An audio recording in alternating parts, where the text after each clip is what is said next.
Hello students, आज हम part 6 जिसका पार्ट 2 पढ़ेंगे।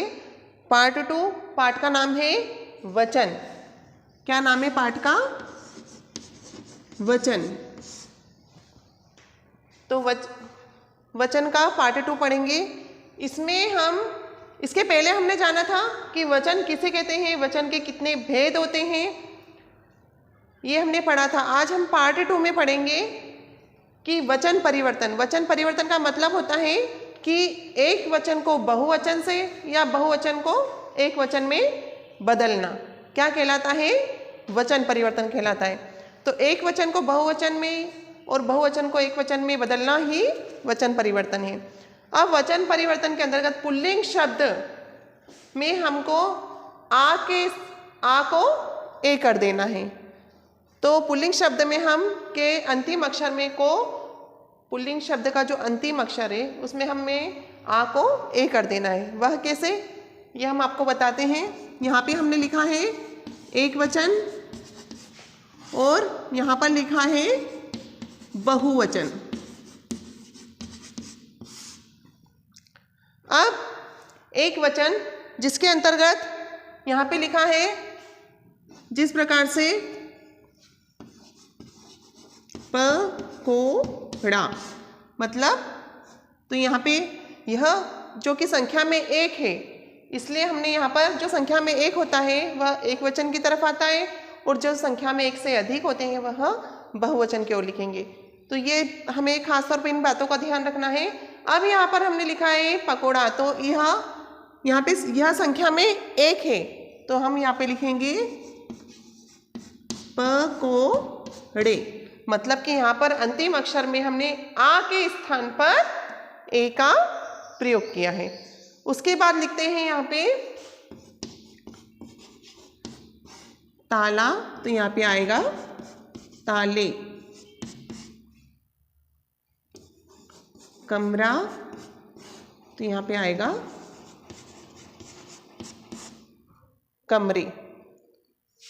उसी प्रकार से पुल्लिंग शब्द में हमने आ के स्थान पर एक का प्रयोग किया है, वैसे ही हम स्त्रीलिंग शब्द में भी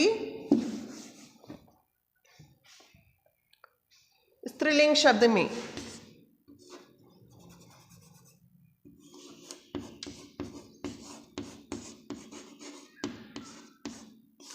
स्त्रीलिंग शब्द में भी हम आ के स्थान पर ए का प्रयोग करेंगे। जैसा कि यहाँ पे लिखा है आ के स्थान पर हमने किसका प्रयोग किया है? ए का प्रयोग किया है। यहाँ पर हमने एक वचन लिखा है और एक वचन को हमें बहुवचन में बदलना है, तो यहाँ पर बहुवचन लिख देते हैं।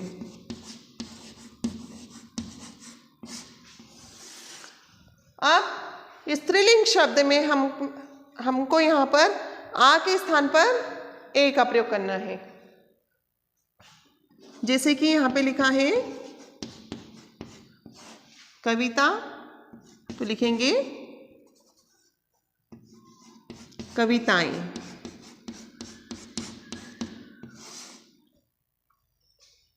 कविता जो कि एक कविता नाम से पता चल रहा है कि यह एक कविता के बारे में बता रहे हैं, तो यह एक वचन है।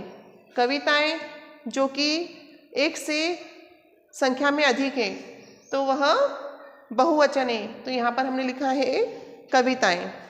उसके बाद यहाँ पर लिखते हैं माला, मालाएं।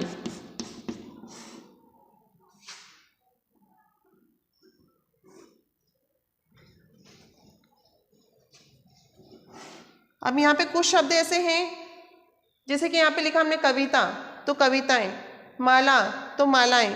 तो इसमें हमें विशेष तौर पर यह ध्यान रखना है कि संख्या में एक है या उससे अधिक है।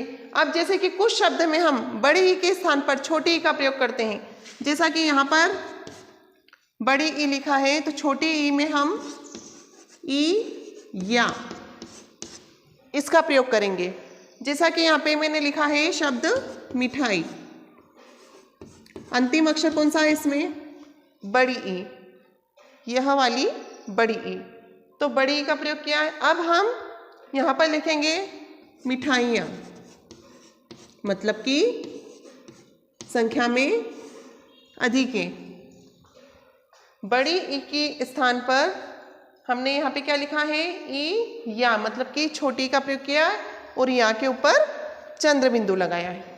तो इन बातों का हमें खास तौर पर ध्यान रखना है कि जो एक वचन लिखते हैं, जब उसका रूप परिवर्तन करते हैं, हम एक वचन से उसे बहुवचन बनाते हैं, तो वह संख्या में अधिक है और किस में, कहाँ पर ए का प्रयोग करना है, कहाँ पर हमें ई या का प्रयोग करना है। जैसे कि यहाँ पे लिखा है नदी, तो नाम से पता चल रहा है कि यह यहाँ पर एक नदी की बात हो रही है और यह एक वचन है, तो यहाँ पर हम लिखेंगे नदियाँ। मतलब कि एक से अधिक, जो संख्या में एक से अधिक होती है वह बहुवचन की श्रेणी में आते हैं।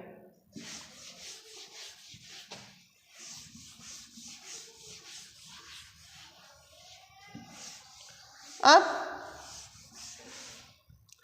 जैसा कि हमने इसमें बताया गया था कि पुल्लिंग शब्द के अंतर्गत हमने आ के स्थान पर ए का प्रयोग किया, स्त्रीलिंग शब्द में भी हमने आ के स्थान पर ए का प्रयोग किया, किंतु ए के ऊपर चंद्र बिंदु लगाया गया था। उसी प्रकार से अब आगे हम पढ़ेंगे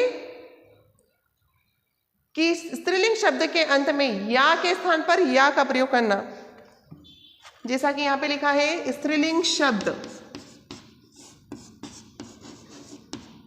स्त्रीलिंग शब्द में या के स्थान पर या का प्रयोग करना, मतलब कि एक वचन में जहाँ हम या का प्रयोग करते हैं अंतिम अक्षर में, वहाँ पर बहुवचन में अंतिम अक्षर में या का प्रयोग करेंगे जिसके ऊपर चंद्र बिंदु लगाया गया है। जैसे कि यहाँ पे लिखा है चिड़िया, एक वचन, और यहाँ पर लिख देते हैं बहुवचन।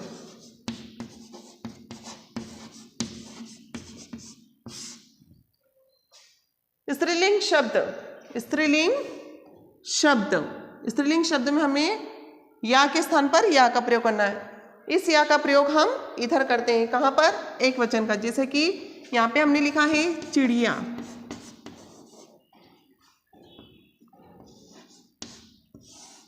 तो चिड़िया का बहुवचन क्या होगा। अब चिड़िया का बहुवचन चिड़िया ही होता है, क्या होता है, चिड़िया। लेकिन इसमें हम क्या करते हैं, या के ऊपर चंद्र बिंदु लगा देते हैं। तो इससे हमें पता चल रहा है कि हमने यहाँ पर जो स्त्रीलिंग शब्द आपको बताया, स्त्रीलिंग जैसा कि जिन शब्दों से स्त्री जाति का बोध होता है उसे हम स्त्रीलिंग कहते हैं। यहाँ पर हमने लिखा है चिड़िया, तो इसको बहुवचन में जब हमने बदला, परिवर्तित किया, तो चिड़िया ही लिखा, लेकिन या के ऊपर हमने चंद्र बिंदु का उपयोग किया है। उसके बाद यहाँ लिखा है चूहिया, तो यहाँ पर भी हम क्या करेंगे, वैसा ही करेंगे। यहाँ पर भी हम या के ऊपर अंतिम अक्षर में या के ऊपर हम चंद्र बिंदु लगा देते हैं। तो स्त्रीलिंग शब्द में हमने या के स्थान पर या का प्रयोग करना है। चिड़िया, चिड़िया, इसमें हमने अंतिम अक्षर में क्या किया, चंद्र बिंदु लगाया। चूहिया, तो यहाँ पे भी हमने चूहिया ही लिखा, लेकिन या के ऊपर हमने चंद्र बिंदु लगा दिया। उसी प्रकार हमने यहाँ पे लिखा है डिबिया, क्या लिख देते हैं हम, डिबिया। तो डिबिया, तो हमने यहाँ पर भी डिबिया लिखा है, यहाँ पे भी डिबिया, लेकिन जब अंतिम अक्षर की बात आती है, शब्द का अंतिम अक्षर जिसमें हमने या के ऊपर चंद्र बिंदु लगाए, तो ये छोटी छोटी कुछ ऐसी बातें हैं जो हमें एक वचन और बहुवचन में ध्यान रखना है कि कहाँ पर हमें अंतिम अक्षर में, हमें जब शब्द का अंतिम अक्षर हम लिखते हैं तो बहुवचन में हमें कहाँ पर थोड़ा चेंज करना पड़ता है।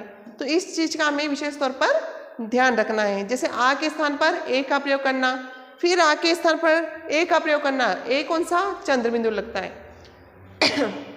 उसी प्रकार से स्त्रीलिंग शब्द में बड़ी ई के स्थान पर ई या का प्रयोग करना, मतलब कि जैसे कि आपको एग्जाम्पल के तौर पे बताया था, मिठाई तो मिठाइयाँ।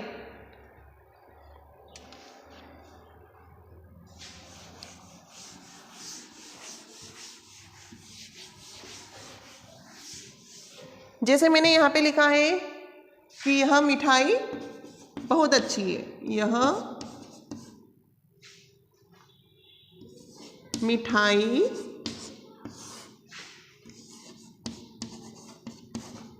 बहुत अच्छी है। तो यह क्या है, यहाँ पे हमको बताना है कि यह एक वचन है या बहुवचन। तो यह क्या है, एक वचन, बिल्कुल सही, क्योंकि यहाँ पर यह मिठाई, तो यहाँ पर एक मिठाई की बात हो रही है, तो यह मिठाई बहुत अच्छी। अब हमें वचन बदलना है, मतलब कि रूप परिवर्तन करना है वचन का। तो यहाँ पर हम लिखते हैं यह मिठाइयाँ, क्या लिख देंगे, मिठाइयाँ।